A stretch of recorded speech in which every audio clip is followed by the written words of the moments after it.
Back to learning about the Renaissance. In the last video, we talked about why Italy was the first to experience the Renaissance, or at least some of the reasons.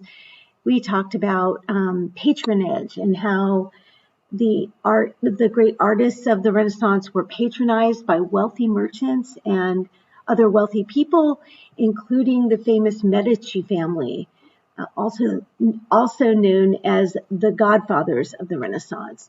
And today, let's talk a little bit about how the Renaissance revolutionized art and how it took some of the older elements of classical art, revived them, and then used them to renew the arts in their time. So one of the things that the Renaissance is famous for is how it revolutionized art. Artists used a more realistic style that they borrowed from classical art, often to portray religious subjects, although not exclusively. Painters used something called perspective to show three dimensions in a two-dimensional space.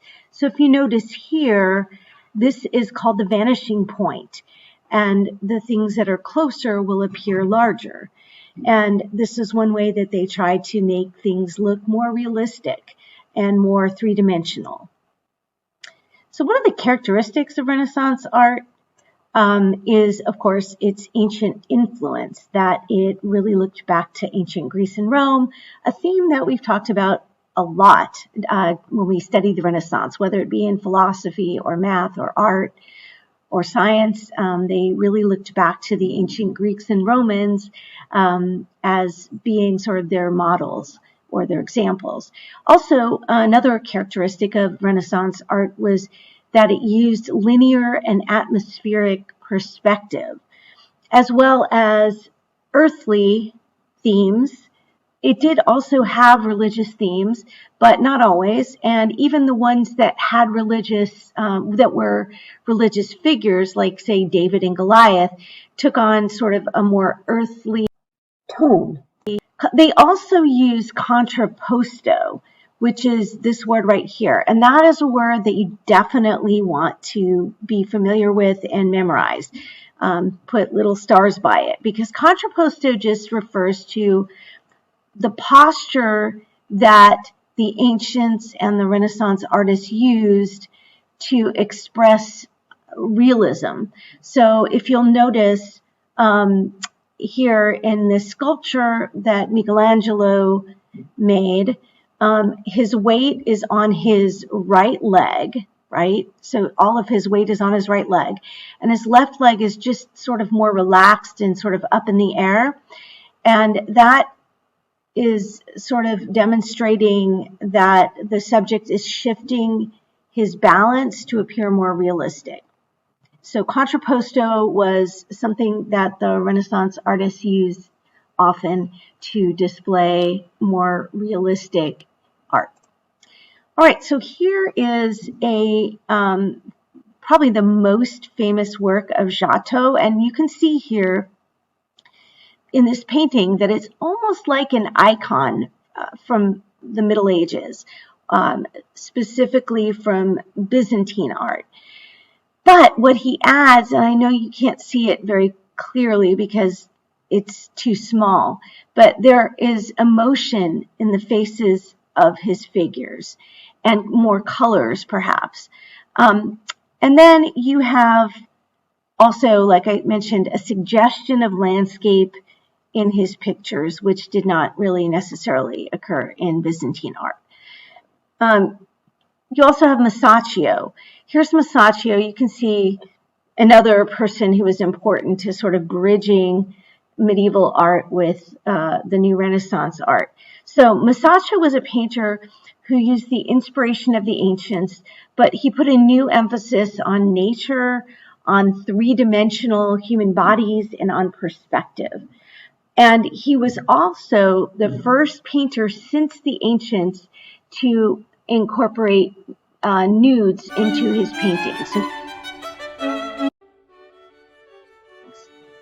So one of the great artist of the early Renaissance was Donatello. And here we see Donatello's David. This was a bronze statue. And if you notice, you can see contrapposto, which is that body in the relaxed position. If you notice, David is standing with the weight mostly on his right leg, with his left leg being more free and his left arm on his hip, just making him look more realistic. In addition, you'll notice that his left leg is standing on the head of Goliath, whom he has just slain in the famous biblical story. And to the right, you see Brunelleschi's dome. Brunelleschi was an architect whose work was groundbreaking. He was known for his simplicity, symmetry, balance, and harmony. And he created the largest dome built in Europe since the time of the ancients, or since classical Greece and Rome. And this dome, this famous dome, is in a cathedral in Florence. And it is especially interesting because he did not use flying buttresses, which, if you remember, were what architects used in the Middle Ages with Gothic architecture to try to make the walls less thick and heavy. Nor did he use scaffolding to try to hold the dome up. So the dome was able to stand within itself because he actually built a dome inside of a dome to help support it. And then there are the artists of the High Renaissance, artists such as Leonardo da Vinci, Raphael, Michelangelo, and Titian. Leonardo was a painter, as well as a scientist, writer, and inventor, and his paintings are remarkable for their technical perfection. In other words, for their good use of angles, perspective, and detailed backgrounds. Leonardo was also the quintessential Renaissance man. He was good at everything, or as we would say today, he was a jack of all trades, but he was even better than that. He was an amazing painter and sculptor, inventor, scientist, and he painted many very famous things, but one of them being one of the best known portraits in the world, the Mona Lisa, and the Last Supper. So there is the Mona Lisa on the left and the Last Supper on the right, which is very hard to see from this, but you could also Google it and see some much clearer images. And then here are some sketches that Leonardo made that actually helped advance science and medicine. So you see the Vitruvian Man, where he shows the motion, man in motion on the left, and specifically looking at how the arm moves, the motion of the arm on the right.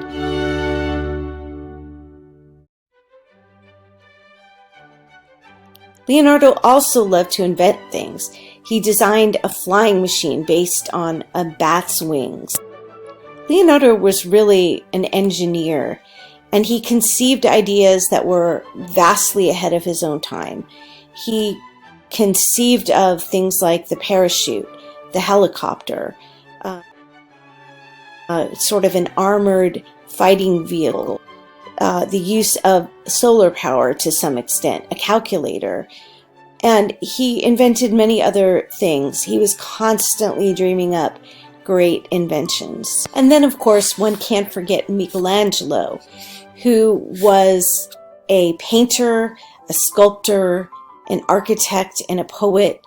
And he was really considered one of the most brilliant artists of the Italian Renaissance.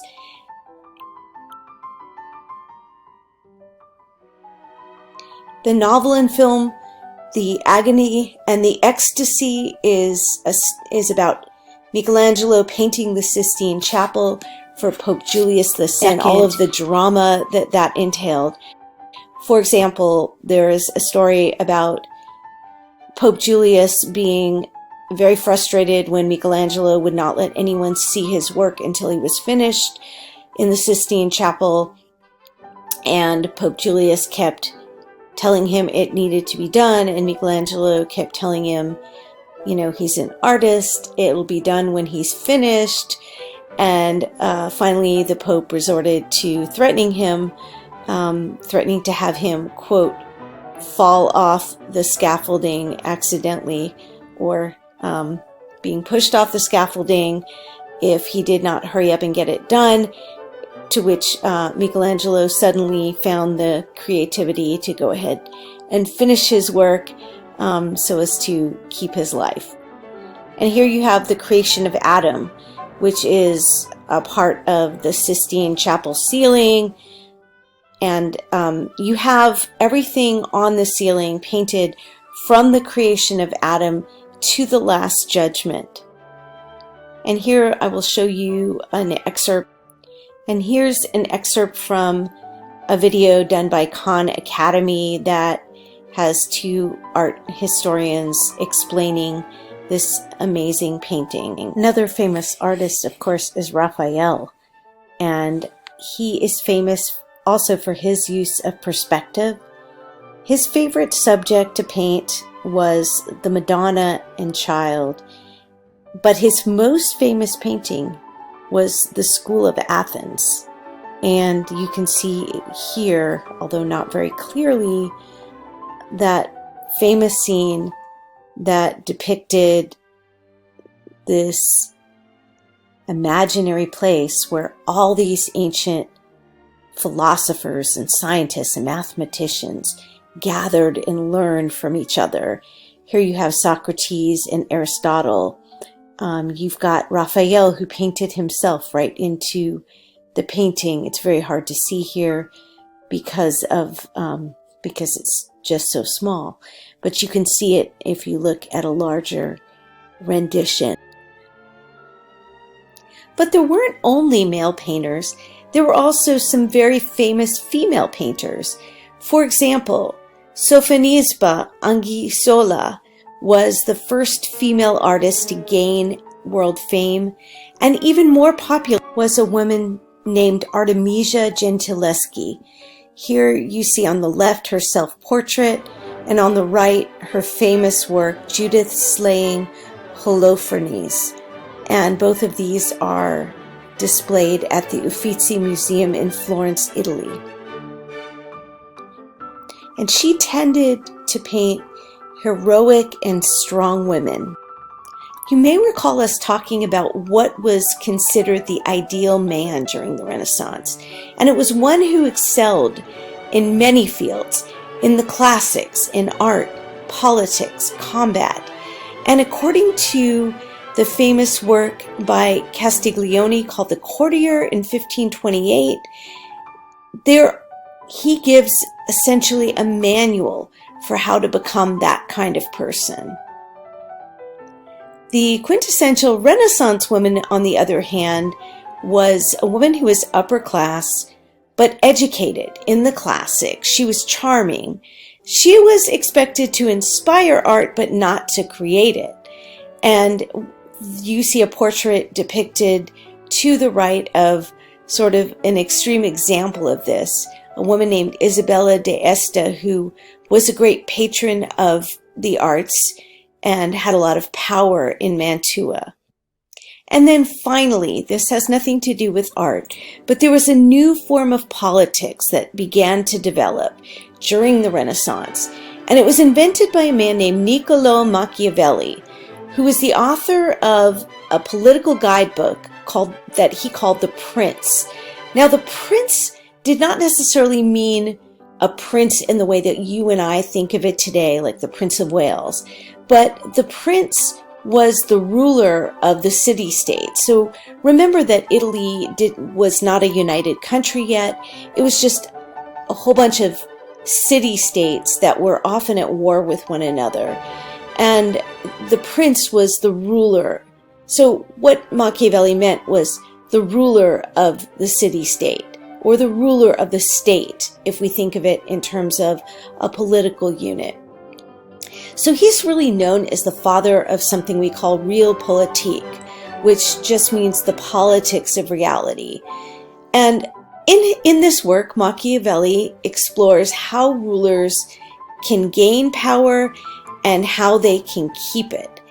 And what is really unique and really breaks away from the Middle Ages or the medieval way of thinking is that this new way of thinking about politics was not based on any ethical or moral considerations.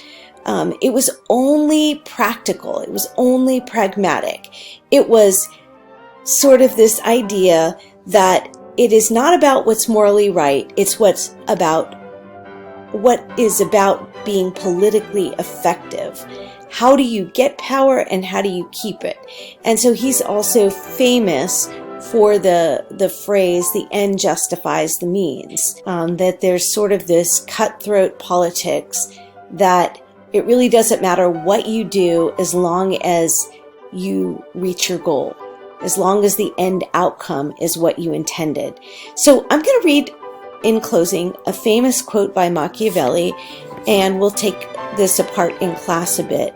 But he says this in writing to these prospective princes or leaders of the lands of Italy. Upon this, a question arises, whether it is better to be loved than feared, or feared than loved. It may be answered that one should wish to be both, but because it is difficult to unite them in one person, it is much safer to be feared than loved, when of the two either must be dispensed with.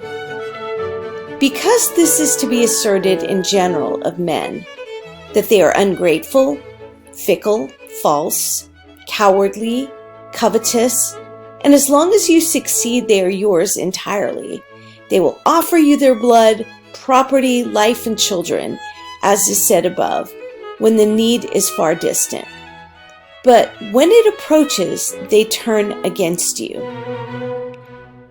And that prince, who relying entirely on their promises, has neglected other precautions, is ruined.